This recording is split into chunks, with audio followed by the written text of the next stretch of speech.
Hindi ka paniwala. Ito ang sinabi ni Department of Justice o DOJ Secretary Crispin Remulla ang kaugnay sa mga pahayag ni Sheila Guo sa pagdinig sa Senado.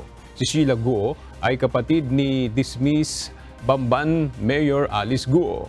Kaya naman, ayon kay Remulla, hindi reliable na gawing state witness si Guo hinggil sa issue ng pagtakas ng dating alkalde at pogo. Hindi ako naniniwala sa kanya mga sinasabi. Puro I don't know, tas puro malala po ang sagot. Unang-una, hindi ako naniniwala si Alice Guo sasakay na fishing boat ng 3 araw para makarating sa Sabah. Marahil mahirap paniwalaan.